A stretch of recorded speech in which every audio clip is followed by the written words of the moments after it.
Welcome back. This is my second video on the coronavirus. The first piece was titled COVID-19, the missed opportunity, where I talked about the origins of the virus.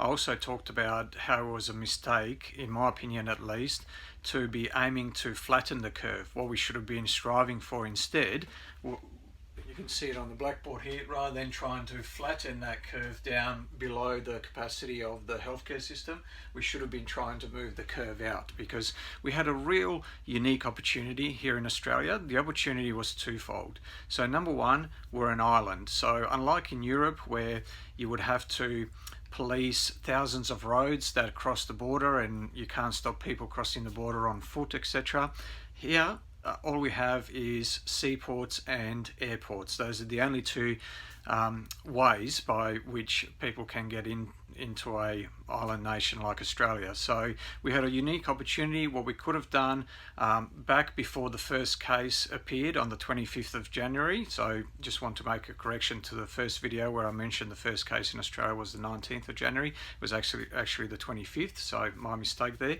But what we should have done maybe from the 1st of January, once the virus was reported to the World Health Organization, actually China reported it on the 31st of December, maybe from early January, what we should have done is put a thermometer on each person's forehead who was to enter Australia either through a seaport or an airport, measure their temperature, take their telephone number so that we could SMS them updates and maybe call them into a clinic if need be.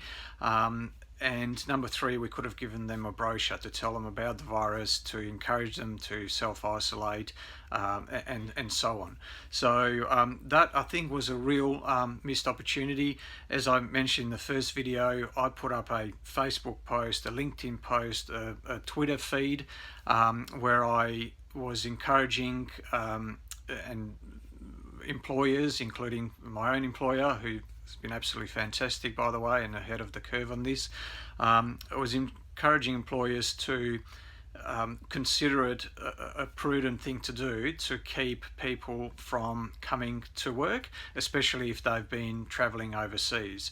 So what I'm trying to say, if nobody like me was able to know about this on the 2nd of February, I found out about the coronavirus through my brother, who is actually recommending that I buy some toilet paper back in the middle of January before the first case even hit Australia. So if people like my brother and I knew about this in the middle of January, I'm sure the government knew about this, early January.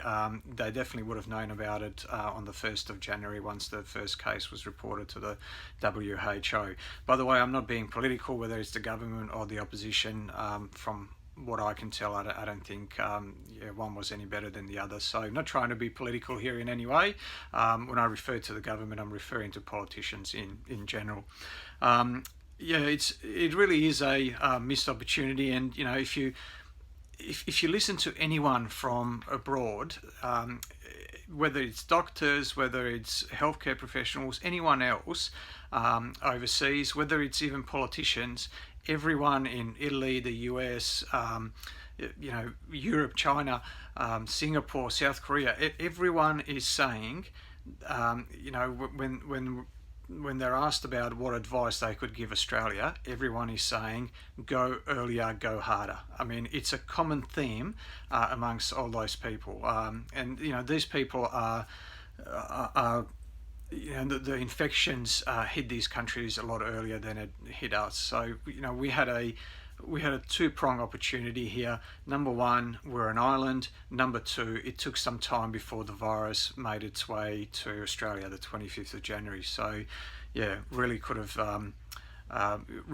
confined all this to a small segment of the population, rather than having to shut down the economy as a whole. And that's a problem. The problem is that, and I talked about this in the first video, that this resembles a exponential curve. The coronavirus in the US is now doubling every 3 days. If you get a doubling rate, which is so short, as short as 3 days, which is absolutely incredible, you really start getting to the bottom of that hockey stick, and you can you can see what happens from there. So as human beings, we understand linear equations. We can't get our head around exponential equations. And that's why everyone keeps on saying, this is developing so quickly. There's just so much going on. That's because we're feeling overwhelmed. And the reason why we are feeling overwhelmed is because for a very long time, nothing happened. And we got accustomed to having a certain amount of time to be able to deal with new information and new developments. And now, the whole timeline is speeding up as we start going up that exponential curve. So that's definitely something that's taken people by surprise, and that's the problem. Once you start going up that exponential curve, all the options that are available on the table become much more draconian, much more harder. Now we're essentially shutting down the whole economy because we have no choice. And that's what happens once you let the horse bolt, and then you're just playing catch up rather than being ahead of the curve. So, another criticism of politicians is it seems to me like they were trying to prioritize the economy before lives. And look, it's a harsh criticism, and no doubt people will have a go at me for saying that, but it's evident from what the politicians have been saying. So one of the lines was, well, we need to take care of livelihoods as well, because if we don't take care of livelihoods, there'll be suicides, etc. There'll be impacts on lives as a result of crushed livelihoods. Absolutely agree, but what you're missing there is that saving lives is actually a prerequisite to saving livelihoods. You're putting the cart before the horse. We had a real opportunity. I don't want to harp on about it any longer, but look, we really had a real opportunity. We could have been the golden land. Can you imagine? The virus is in 170 countries. Look, maybe it's ambitious. Look, I don't think it is, but maybe we could have confined this, as I said, to a very small segment of the population rather than shutting down the economy as a whole. And can you imagine where Australia would be? The government would have pretty much ensured itself re-election the next elections from a political perspective, but from an economic perspective, can you imagine where we would have been had we been the only country in the world, or one of the few countries in the world, where the virus hasn't spread? We wouldn't have had to have shut down restaurants, pubs, and effectively shopping centres, and effectively schools are, starting to shut down. I mean, yes, the government, apart from Victoria, is still advocating for keeping schools open, which I don't agree with. I mean, on that point, it doesn't have to be a black and white decision. Either shut down schools completely or keep them open. There is a happy medium here. There is an optimal medium here. Now, I completely understand the government's rationale for keeping schools open, in that if the kids go home, they have to be cared for by someone, and if those parents are essential workers, like healthcare workers on the front line, doctors, etc., of course, that would take those healthcare workers away from the hospitals and the clinics where they need to be. So completely understand that. And the other alternative is that the kids are cared for by grandparents, which is a high risk demographic. So completely understand that argument. But what we could have done is, once again, several weeks ago, what we could have done is shut down schools, but only keep a few classes open. Those few classes will be for those children whose parents are workers on the front line, essential workers who can't afford to be at home, and whose only other option would to have grandparents look after the kids. So we could have had 2 or 3 classes in every school set up for those kids, and those classes could have been manned by the youngest teachers at the school, which are the least prone to spreading and and catching the virus. Now, of course, that should have, would have had to be done on a voluntary basis, but we should have encouraged the youngest teachers in the school, and the ones with no underlying health conditions, obviously, no immunodepressed, situations, to look after those classes. So we could have done that 2 or 3 weeks ago, and once again, we could have been ahead of the curve a little bit earlier. But as I said, I'm not going to harp on about that anymore.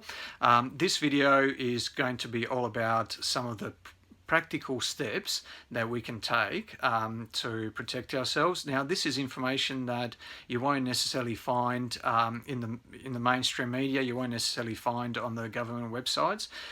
Don't forget, a lot of the information, by the time it makes its way to the mainstream media, it is quite far behind. And even the numbers, don't forget that even the case numbers, so we had 205 cases in WA as of yesterday.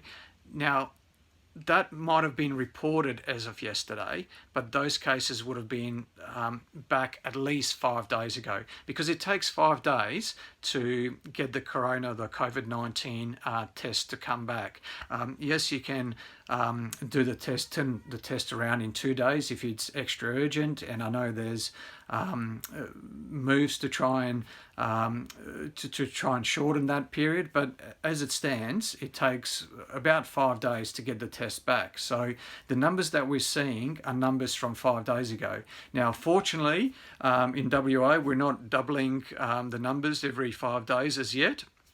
But as we progress further down the track, if we don't flatten the curve, then the numbers that we'll see, if they're still 5 days old, and if we're doubling every 5 days, you can basically double those numbers. But anyway, so let's talk about some of the things that you can do. So look, just the obvious stuff which is in the media, so trying to keep your spatial distance, or social distancing, 1.5 meters apart. By the way, 1.5 meters is if you stretch your arm right out.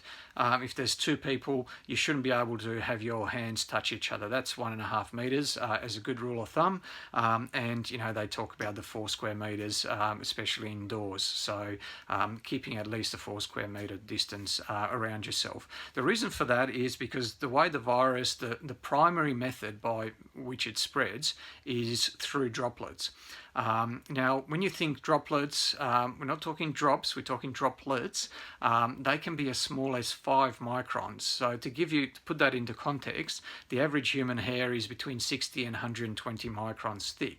So that means that at 120 microns, a human hair can be 24 times the size of a 5 micron droplet in which the virus can survive. Now, what's the implications of this?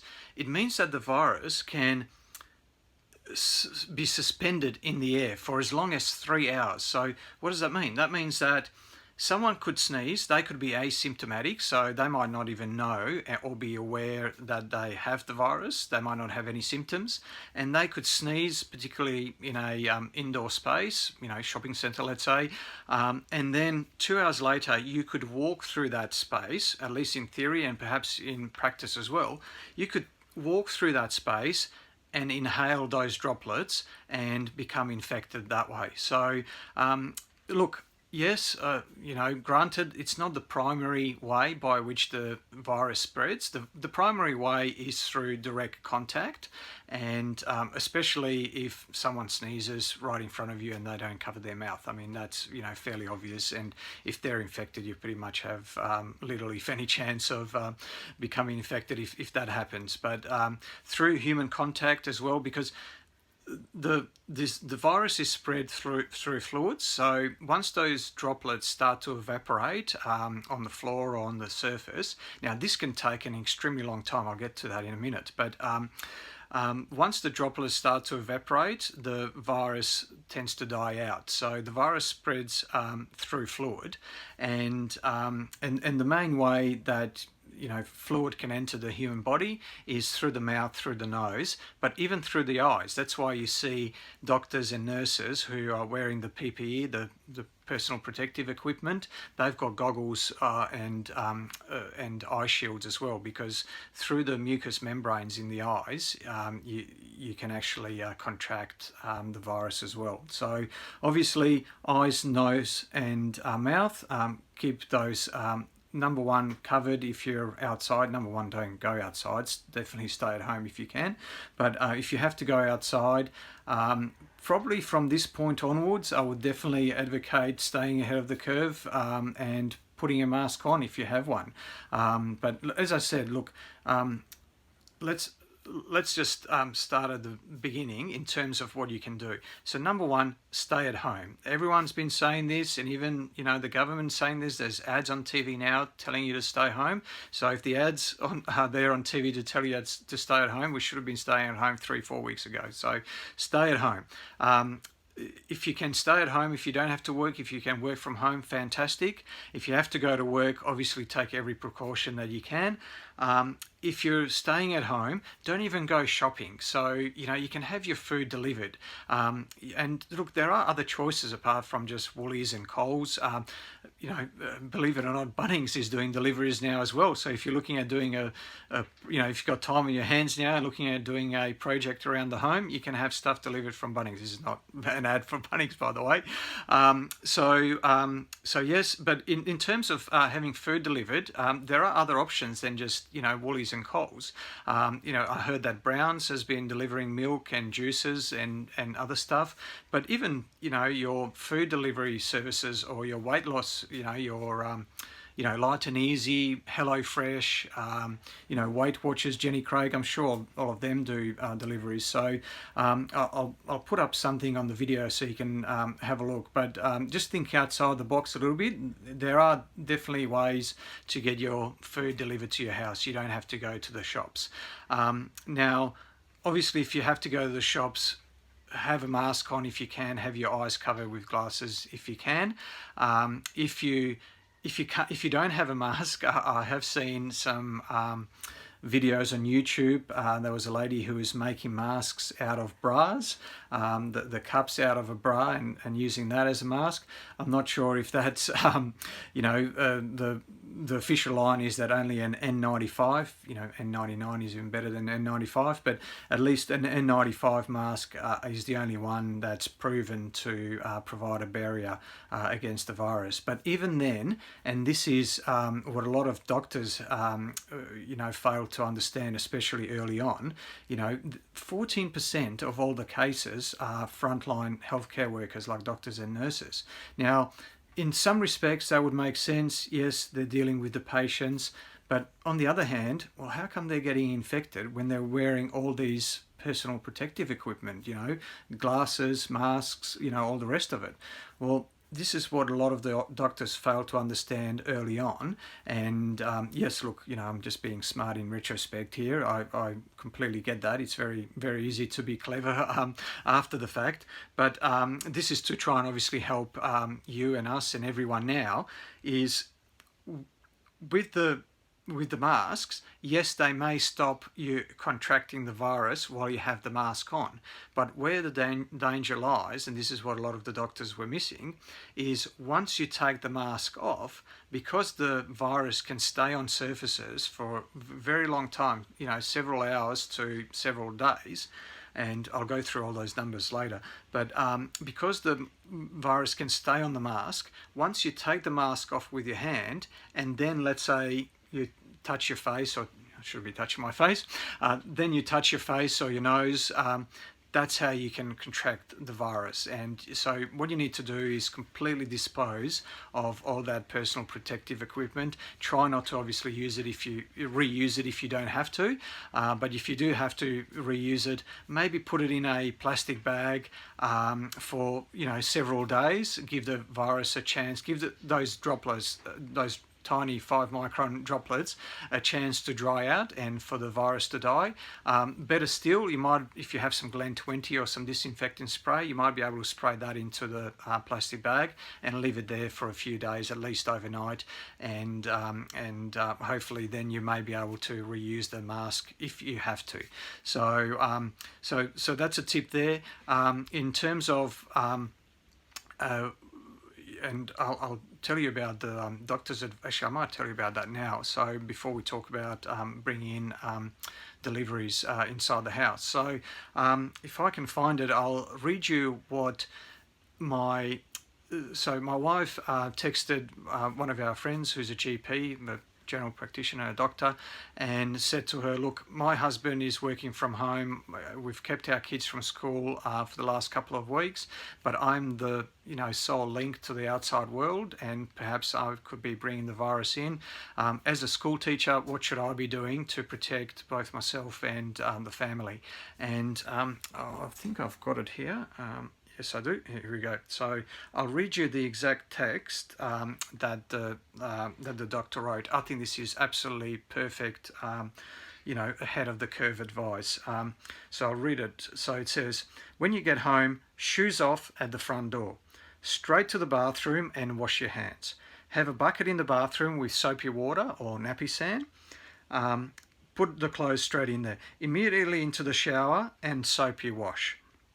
Then clothes into washing machine, hot wash. So the reason why she's saying hot wash is I've read an article saying that not necessarily the COVID-19, but the previous strains of the coronavirus, such as MERS and SARS, etc., they didn't seem to be able to survive in temperatures over 30 degrees. So whether COVID-19 can survive in over 30 degrees, we don't know yet, but definitely better to put the clothes into a hot wash rather than a cold wash.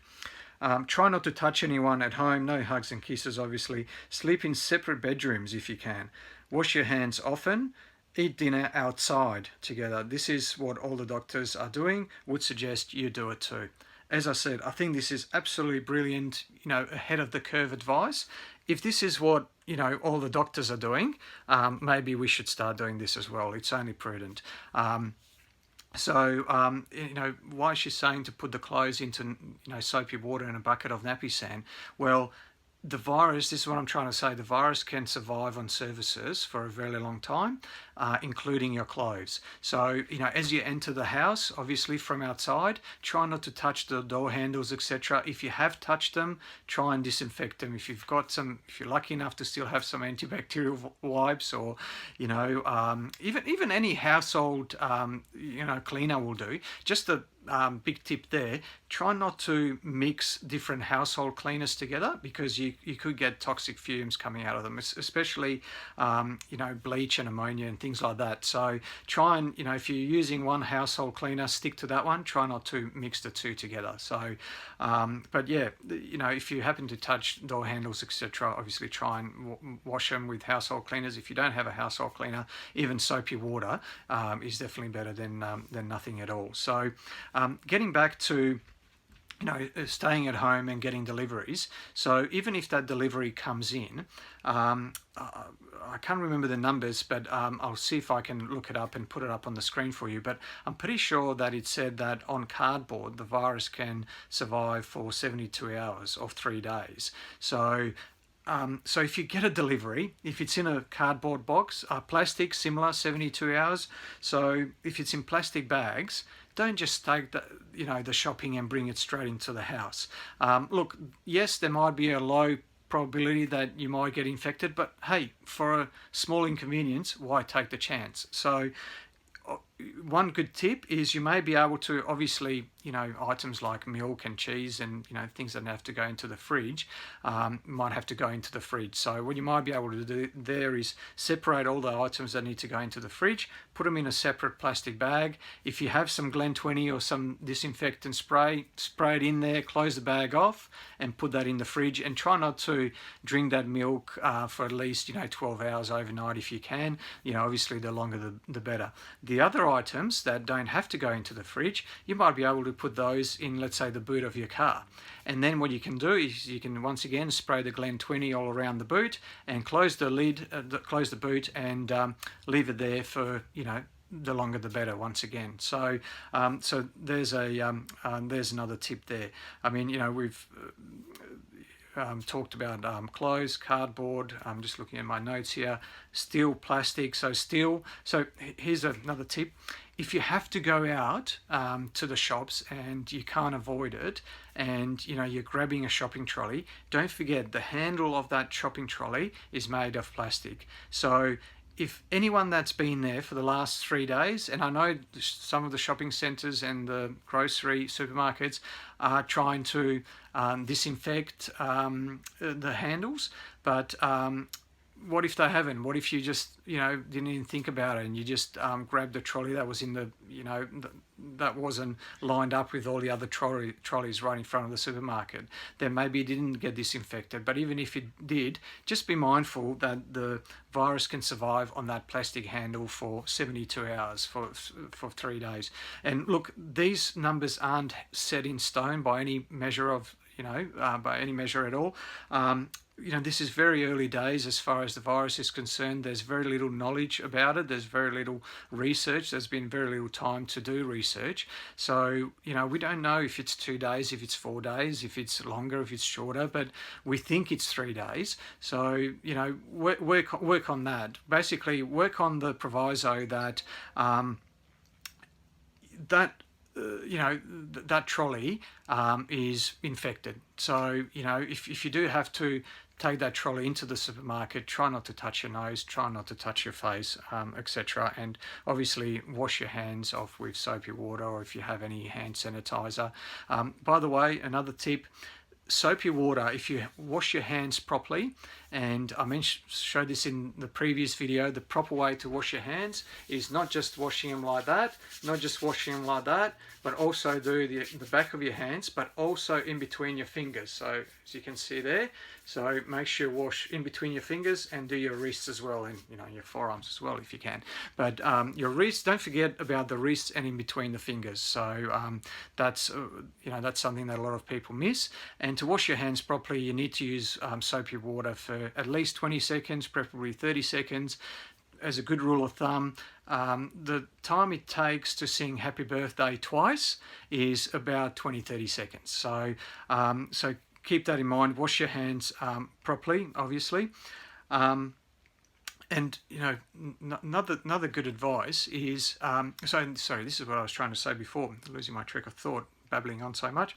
But what I was trying to say is that washing your hands with soapy water is actually, and do it as long as you do it properly, the proper way, and for, you know, for at least 20 or 30 seconds, that's actually more effective than using hand sanitizer. So the hand sanitizer should only be used in circumstances where you're outside the house, where you don't have an opportunity to wash your hands, or where you'd have to go to the public toilets and touch a whole lot of other things before you get out. So you know, don't underestimate the effectiveness of soap when it comes to you know, killing the virus. Another really good tip is, and this is, I think, you know, really the way we should all be behaving. If you're in doubt, if this is all a little bit too complex and you can't get your head around all this, just think about one thing. Think or pretend that you already have the virus, and that other people that you come into contact already have the virus. If you get into that state of mind, then you'll work all these things out. You'll work out the fact that you know, you shouldn't be around other people. If you just keep that in mind, and keep in mind the fact that the virus can survive on surfaces for several days. I said one thing, keep those two things in mind: the fact that it can survive on viruses for a few days, and pretend that you have it and that others have it already, and act that way as well. If you act in that manner, you know, you're way ahead of most of the crowds, and way ahead of the curve. So That's about it from me from this video. I'll do some other videos with other handy tips, but yeah, that's it from me for now. In terms of the video, the handful of subscribers that I already have, you're probably wondering what this has to do with Tesla, because my channel is called Ahead of the Curve with Pete, but the way the Google algorithm finds it on Google, if you forgot to subscribe and if you're ever looking for the channel, just type in Tesla Ahead of the Curve and you'll find my channel on YouTube. You've got to type that into the YouTube search box. So as you can probably tell by now, and as you can probably tell by my t-shirt, yes, it says not a horse. I love that t-shirt. So my channel is mainly about being ahead of the curve when it comes to technology, and I believe Tesla is definitely way ahead of the curve, hence Tesla ahead of the curve. So that's how the Google algorithm finds the channel. If you're wondering what this has to do with Tesla, and if I can make that link, there's a couple of links. So there's a link between, and maybe I'll make another video about this, but between the coronavirus and climate change, and the way we're responding to both. The coronavirus gives us a real insight into a accelerated version of how we've been dealing with climate change, and the fact that we're trying to basically chase after the horse once it's bolted rather than being ahead of the curve. So that's one link there. In terms of what coronavirus has to do with Tesla, there's a couple of links. So Elon Musk has said some fairly controversial things on Twitter. I won't go into those. I don't necessarily agree with them. I love the man. I think he's an absolute inspiration, but I won't go into the tweets. But we should understand that, at least in my opinion and in a lot of people's opinion, his heart is in the right place. And as far as the coronavirus is concerned, he's already bought a whole lot of masks for the US, for his home country, but he's already volunteered to convert a couple of the factories to start producing ventilators. So that's both in terms of Tesla as well as SpaceX. So ventilators are fairly easy to produce, especially for someone, the cars, especially the Model S and the Model X, they've got HEPA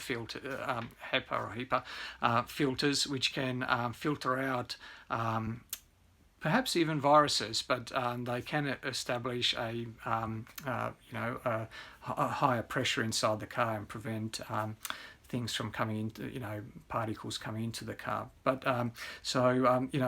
those cars have these features already, and Tesla, has, as I said, Elon has volunteered to produce masks. He's no doubt going to be doing plenty of other things. As far as Tesla is concerned, also, if you're in the market to buy a car, and I presume no one is right now, and no one will be for at least the next 3 or 6 months, but you'll have a lot of time on your hands, especially if you're out of work or soon to be out of work. You'll have a lot of time to think about what your next car is going to be. Is it going to be old technology like an internal combustion engine, or is it going to be the future, or not really the future, it's really the present now, to be honest, and that's electric vehicles. We have 2 electric cars already.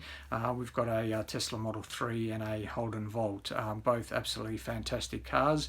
We had a Mitsubishi FEV plug-in hybrid electric vehicle as well prior to that. So I've owned electric cars or hybrids for at least 4 years, and I can tell you, and I'll make another video about this, an EV is better.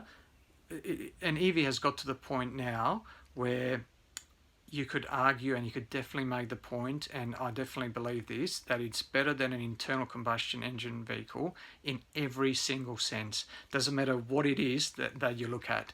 Even things like refueling and charging, believe it or not. So, and I've got a very strong argument to make about that, but that's all content for another video. But what I was saying, another link between Tesla and the coronavirus is Tesla is now doing contactless or touchless deliveries. That's one of the great features of the car and the tech that's inside all the Tesla cars. So so when I got my Model 3. It was delivered to me on a flatbed truck right at the front of my driveway. It was an absolutely fantastic process. I knew within 5 minutes as to when the truck and the car was going to arrive on my driveway. But what they can do is they can drop the car off on your driveway. There is no keys with Tesla cars. There's so Model S and Model X had key fobs. Yes, you can buy a key fob for the Model 3, but it doesn't come with one, just comes with a card. But they can leave that card in the glove box for you, and then what they can do is ring you up and give you access through your app that you set up on your iPhone, your Android phone, any other smartphone. You set up your Tesla app, and you use your phone as a key to get into the car. So they don't even have to leave the keys for you anywhere. Basically, all you do is set up your app, and the Tesla delivery client service officer or whatever their name is, they set up access to the car once it's delivered, and then all the paperwork that you need to sign, it will be in the car. Now, definitely exactly what we've been talking about. Probably might be prudent to leave the car sitting in the driveway for, at least a week, let's say, just to be extra safe. But, no doubt Tesla is going to be disinfecting the cars, etc., before they deliver them. But in case they've missed something, in case they haven't, I can't imagine anything harder, the excitement of getting a Tesla and then having to just look at it sitting around for 3 or 4 days, or a week. Wouldn't be that much fun, I would imagine. And yes, you probably shouldn't be driving now anyway, so you probably won't have much of a chance to use it. But maybe think ahead. Maybe if you believe like me that this will hopefully be over in 3 to 6 months time, maybe longer. But maybe start doing your research. Start check out some of my videos that I've done already. Subscribe so you can get alerted to new videos as they come out. I've got lots of ideas for lots of new videos about electric vehicles, but about Tesla in particular to come. So when I get a chance to do that, and might get some time off work, that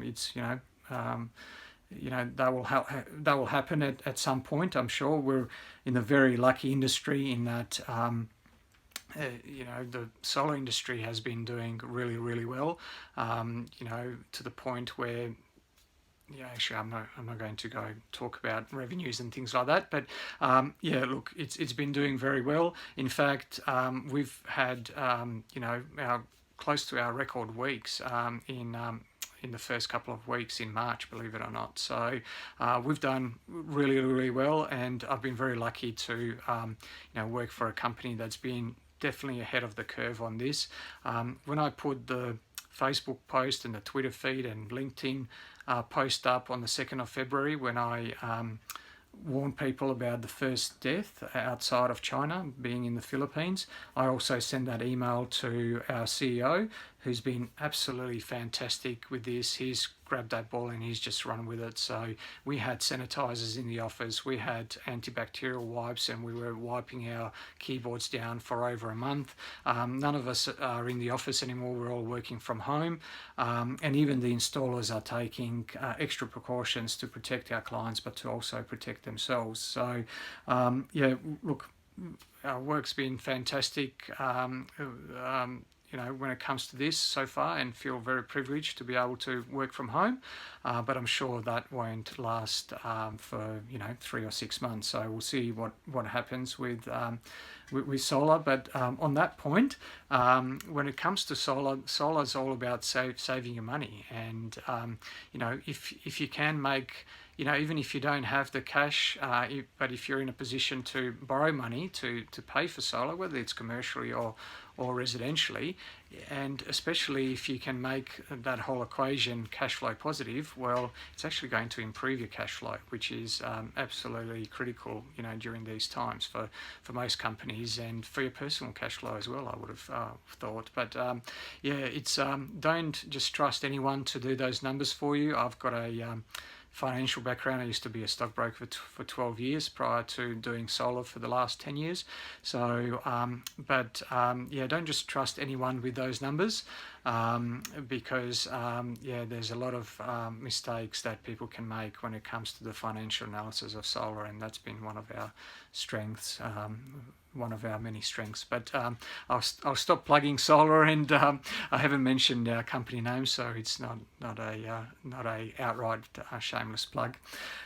Anyway, that's it from me for now. So consider subscribing. If you found this video to be of any value at all, if you know someone else that may find it valuable, please share the video. If you liked it, give it a thumbs up, and as always, stay safe, stay sustainable, and stay ahead of the curve.